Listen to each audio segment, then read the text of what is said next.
जितने भी विकार मन में बैठे हैं, जितने भी पाप के ख्याल मन में हैं, वो सब इसलिए है क्योंकि हम होश में नहीं हैं, क्योंकि हमने भुला दिया है मृत्यु को। अब जैसे ही मृत्यु का नाम आता है बहुत लोग कांपने लगते हैं कि क्या अपशकुन की बात हो गई, अशुभ बात हो गई, ये भी बात कहीं की जाती है। पर आप सोचिए कि जो सत्य है वो अपशकुन कैसे हो जाएगा। ऐसा तो है नहीं कि नाम ले लेंगे तो अभी तुरंत आ जाएगी और नहीं लेंगे तो कभी नहीं आएगी, ऐसा है क्या? आप भूले रहेंगे तब भी आएगी और याद रखेंगे तो और आनंद से आएगी। हम ऐसा करते हैं जैसे शुतुरमुर्ग करता है। कहा जाता है कि हिंसक जानवरों की रक्षा से बचने के लिए शुतुरमुर्ग अपना सिर बालू में गाड़ लेता है, रेत में नीचे, और उसे यह लगता है कि अब मैंने अपना शीश, अपना सिर रेत में गाड़ लिया है, अब मैं सामने किसी को नहीं देख रहा हूं तो वो भी मुझे नहीं देख रहा होगा। अब हम आंख बंद कर लें, हम सोचें कि आप सबको हम नहीं देख रहे हैं तो आप भी नहीं देखते होंगे। तो आंख तो हमने बंद किया है, आपने तो नहीं किया है ना। आपकी आंख खुली है, आप तो देख रहे हैं। शुतुरमुर्ग अपनी आंख बंद करता है, शेर बंद नहीं करता है। बाघ अपनी आंख बंद नहीं करता है, उससे तो और सुविधा हो जाती है कि बिना दौड़ाए पकड़ के खा जाता है। इसी तरह से अगर हम अपनी आंखें बंद करके बैठे हैं, अर्थात संसार में माया मोह में अपने को लगा कर बैठे हैं कि हमें अब न राम की याद करनी है न मृत्यु की याद करनी है, कहीं याद की और मृत्यु आ गई तो नहीं याद करेंगे, तब भी मृत्यु देख रही है। आप कितना भी बचने की चेष्टा करो वो साथ में खड़ी है, जब समय प्रारब्ध पूरा होगा उठाकर ले जाएगी। इसलिए सद्गुरु संतों ने कहा कि अगर पाप कर्म से बचना चाहते हो तो मृत्यु की याद करो, उसकी याद बनी रहेगी तो किसी से विरोध नहीं करोगे, गाली नहीं दोगे, झूठ नहीं बोलोगे, जीवन में कोई पाप नहीं करोगे। जीवन थोड़ा है, हम पाप करते चले जाते हैं। प्रकृति ने इतना सुंदर जीवन दिया, शरीर कितना सुंदर दिया। छोटे छोटे बच्चों को देखिए, उनके आंखों में मासूमियत नजर आती है, सौम्यता नजर आती है। इसलिए तो बच्चों को भगवान का रूप कहा। बच्चों के मन में, बच्चों के तन में कोई पाप नहीं है, न जातिवाद है, न क्षेत्रवाद है, न नशा है, न दुर्व्यसन है, कुछ नहीं। आप लोग के संग से कुछ गालियां जरूर सीख लेता है, वो भी आपके संग से, गर्भ से सीख कर नहीं आया। अब माता पिता जैसा संग देते हैं बच्चे सीख लेते हैं। और कई बच्चों को मैंने देखा है, छोटे छोटे बच्चों को इतनी गालियां आती है कि वो घंटा भर देते रहें तो गालियां रिपीट नहीं करता है, बड़ा स्टॉक है उसके पास। अगर उसे कुछ कविता सुनाने कह दो तो सिर खुजलाता है। माता पिता गुरु का नाम पूछ दो, देशभक्तों का नाम पूछ दो तो इधर उधर झांकता है, लेकिन झगड़ा हो जाए तो गाली ऐसा देता है जैसे पता नहीं कौन विश्वविद्यालय से सीखा है। अब वो सीखता वही है, घर परिवार में ही सीखता है, आसपास में ही सीखता है। तो एक यह दुर्गुण हटा दें, अगर उसको बढ़िया संग मिलता रहे बाल्यकाल से तो बचपन में ही बच्चे भगवान का रूप माने जाते हैं। धीरे धीरे जब वो कुसंग में पड़ता है, धीरे धीरे जब वो दूसरे लोगों के संग में आता है तो गाली सीखता है, चोरी सीखता है, जातिवाद सीखता है, संप्रदायवाद सीखता है। एक एक विकार उसके मन पर चढ़ता चला जाता है। तो प्रकृति ने जो जीवन दिया है कितना सुंदर है, लेकिन हम धीरे धीरे उसमें तमाम प्रकार के दाग लगाते चले जाते हैं और जीवन भर लगाते हैं। ये ख्याल नहीं करते कि आए हैं सो जाएंगे राजा रंक फकीर, जो भी इस धरती पर आया है वो जाएगा। सत्संग को ही देखो, परसों इसका शुभारंभ हुआ, आज इसका समापन होगा। साहब तो कहते हैं जो उगे सो आथवे, फूले सो कुम्हिलाए, अचूने सो ढहे परे, जन्मे सो मर जाए। कहा जिसका उदय हुआ है उसका अस्त होगा, जो भी चीजें बनेगी वो बिगड़ेगी, शरीर मिला है एक दिन छूट जाएगा, और जो मिला है उसे अपना मान करके बैठ जाना बेईमानी ही तो है। आपको कहीं जाना है शहर, किसी से आपने गाड़ी मांग के लाया, या कोई करुणावश आपको अपनी गाड़ी दे दिया कि ठीक है आपको जरूरी है लीजिए मेरी गाड़ी जाइए। अब आपका धर्म क्या है कि जिस काम के लिए गाड़ी मिली है गाड़ी लीजिए, बढ़िया से तेल डलवाइए, शहर जाइए, काम करवा के गाड़ी वापस कर दीजिए। पर हम बेईमान हो जाते हैं, गाड़ी लेकर आते हैं, फिर कोई लेने आता है तो कहते हैं कौन गाड़ी, कैसी गाड़ी, कब दिया था, अरे ये हमारी गाड़ी है, कहा तुम्हारी है, अभी हमारी हो गई। यही सोचकर हम फिर गाड़ी नहीं लौटाते हैं। यही शरीर के साथ है।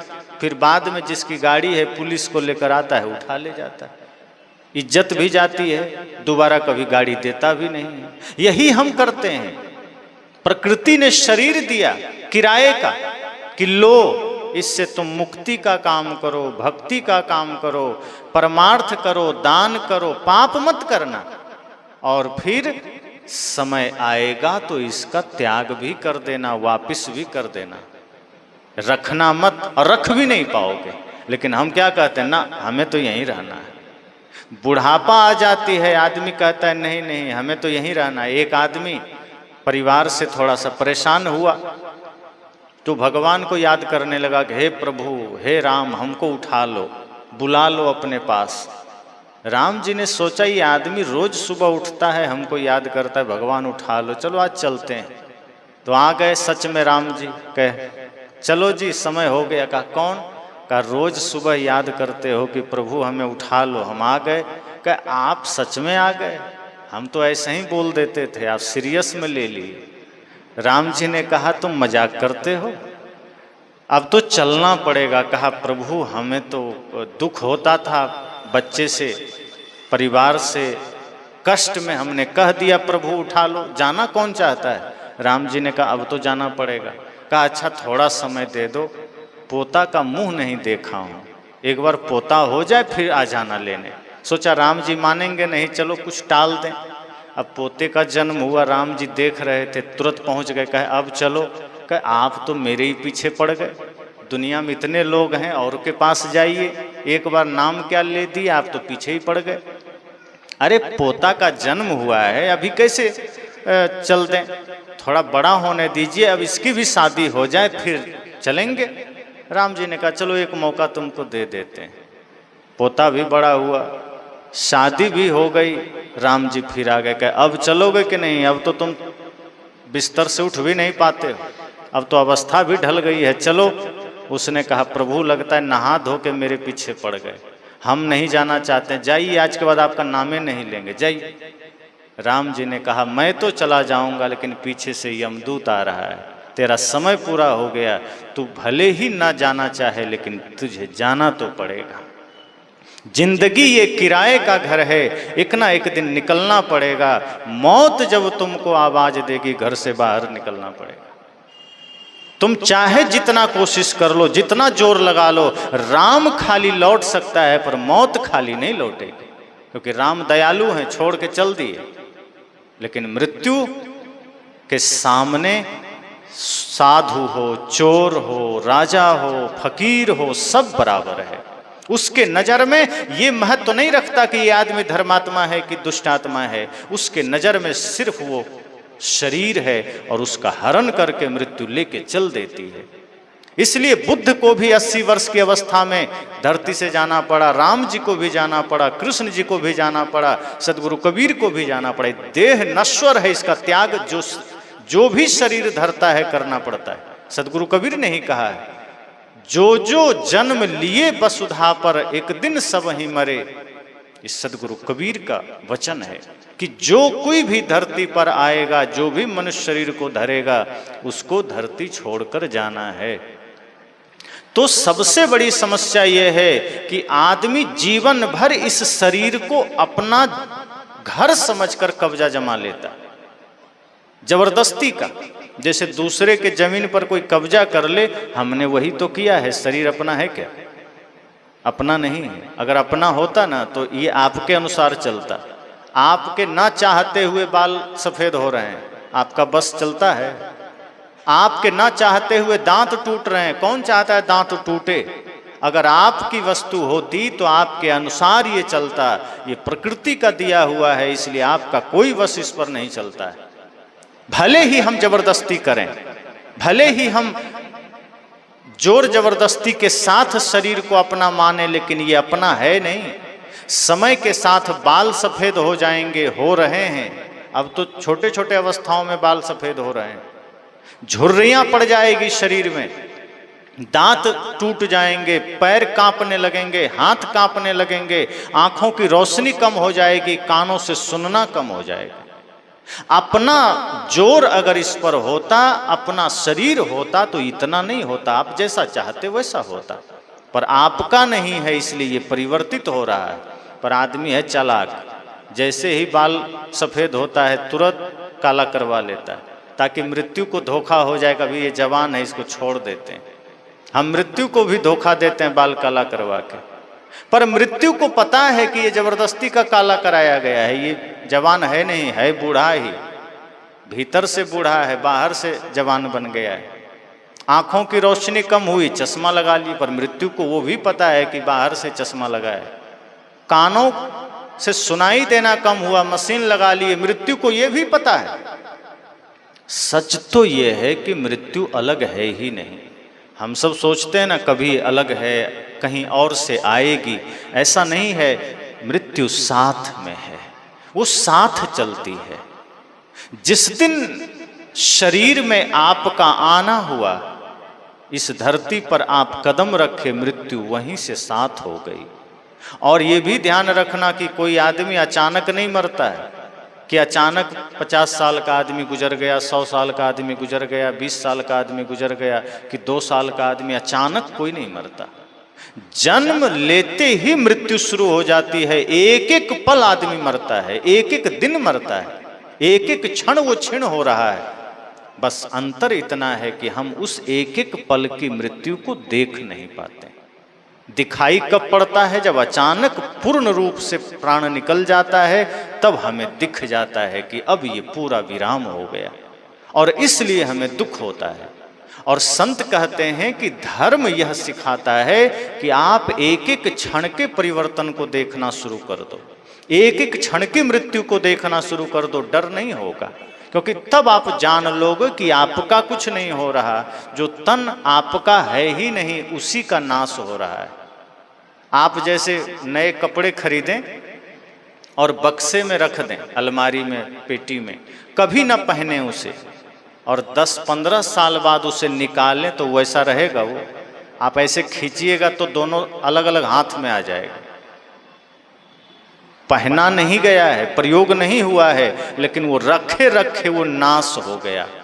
क्यों? क्योंकि वो क्रिया चल रही है, परिवर्तन चल रहा है, जड़ क्रियाओं में भी परिवर्तन हो रहा है। इसी तरह शरीर दिख नहीं रहा है कि ये मर रहा है, पर प्रति क्षण इसमें भी क्रिया हो रही है। ये निरंतर मृत्यु के निकट जा रहा है और हमें पता नहीं चलता। ये प्रति क्षण प्रति पल मौत के करीब जा रहा है। जो व्यक्ति इस सूत्र को, इस सत्य को समझ लेता है, वह कभी भी मृत्यु से भयभीत नहीं होता, क्योंकि वो जान लेता है ये देह पराई है, ये शरीर मेरा नहीं है, ये मृत्यु का ही है, ये प्रकृति का ही है, और जो मिला है वो कभी भी लिया जा सकता है। और जो लिया जा सकता है उसको पकड़ कर बैठने की क्या जरूरत है। आनंद के साथ, भाव के साथ यह सोचिए कि क्षण भर के लिए ही सही यह शरीर हमें मिला है। क्षण भर की बात इसलिए कहता हूं कि सच में देखो तो क्षण भर का ही अपने हाथ में है, उसके आगे का जो है वो बोनस समझना, क्योंकि कब अगला पल मौत कब किसके जीवन में आ जाए कोई नहीं जानता। इसलिए वर्तमान हाथ में है, और जो व्यक्ति वर्तमान को अपने हाथ में रखकर सही कर लेता है वही जीत जाता है, वही संसार सागर से पार हो जाता है। वरना ज़्यादा तो क्या होता है कि यहाँ भी हार जाते हैं, आगे भी हार जाते हैं, यहाँ भी सब हमारा लुट जाता है, आगे भी खो जाता है। इसलिए संत जन कहते हैं शरीर को अपना मत मानना। मृत्यु जन्म के साथ साथ चल रही है, और अगर आप सोचते हैं कि हम कुछ भी कर लेंगे और मृत्यु हमें नहीं खोज पाएगी, हम बच लेंगे, तो ऐसा संभव नहीं। वो कहानी आप सब सुनते हैं ना कि एक राजा अपने बगीचे में टहल रहा था और अचानक शाम को 6 बजे मृत्यु ने उसके कंधे पर हाथ रखा। काली परछाई थी, राजा समझ नहीं पाया। राजा ने कहा कौन? मृत्यु ने कहा मैं मृत्यु हूं तुम्हारी। कहा तुम मेरे पास? कहा क्यों आई? कहा ठीक अभी से 24 घंटे बाद हम तुम्हें लेने आएंगे। तुम राजा हो इसलिए 24 घंटा बिफोर सूचना दे दिए हैं, वैसे किसी को देते नहीं, तुमको दे दिए हैं। कोई बचा हुआ काम है कर लेना, कोई गलती जीवन में किए हो माफ़ी मांग लेना, कुछ धर्म कर लेना, पुण्य परोपकार कर लेना, क्योंकि 24 घंटे बाद ये शरीर तुमसे छीन लिया जाएगा और दोबारा फिर कभी मनुष्य जीवन में आओगे इसकी कोई गारंटी नहीं। राजा तो डर गया। अब वो धर्म सत्संग करने के बजाय अपने दरबारियों से पूछा कि मृत्यु ने हमको हमारे बगीचे में देख लिया है, बड़ी समस्या हो गई, क्या करें? तो दरबारी सब भी बड़े ज्ञानी लोग थे। उसने कहा कि मृत्यु ने आपको यहाँ देखा है ना, आप ऐसा करिए तेज दौड़ने वाला घोड़ा मंगाइए, बैठ के निकल जाइए, रात भर दौड़ते रहिए और कहीं दूर निकल जाइए, मृत्यु को क्या पता कि आप भाग गए। राजा ने कहा बड़ा ज्ञानी आदमी मालूम पड़ते, चलो तुमको इनाम देंगे अगर बच के आ गए। अभी तो घोड़े की व्यवस्था किया जाए। सबसे तेज घोड़े की व्यवस्था हुई।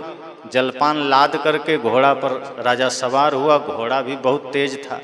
वो रात भर चलता रहा, कितने गांव शहर नगर पार कर गया, जंगल पार कर गया, पहाड़ पार कर गया, दिन में भी चलता रहा। और जाते जाते हिमालय के भी पार कहीं एक सुदूर बिरान में जाकर राजा खड़ा हुआ। शाम हो गई, ठीक 6 बजने वाले थे। खड़ा होकर के घोड़े को धन्यवाद दे रहा था कि वाह तुम पहले क्यों नहीं मिला, कल ही तुम मुझे मिले हो, 24 घंटा तुम दौड़ते रहे और हमको इतना दूर लेकर आ गए कि मृत्यु कौन कहे, मृत्यु का बाप भी यहाँ नहीं खोज पाएगा। अभी खुश हो रहा था, सुस्ता रहा था। जैसे ही 6 बजा, कंधे पर वही काली छाया ने हाथ रखा और कहा तुम आ गए जी। राजा ने कहा तुम कौन? कहा मृत्यु। का तुम यहाँ भी? कहा अरे हम बड़ी चिंता में थे क्योंकि तुम्हारी मृत्यु इसी जगह लिखी थी और हम चिंता में थे कि तुम हो यहाँ से सैकड़ों किलोमीटर दूर, तुम यहाँ पहुँचोगे कैसे और हम तुमको उठाएंगे कैसे? तुम्हारे दरबारी को धन्यवाद जो तुमको ऐसी सलाह दिया, और तुम्हारे इस घोड़े को धन्यवाद जो एकदम परफेक्ट समय पर तुमको यहाँ ले आया।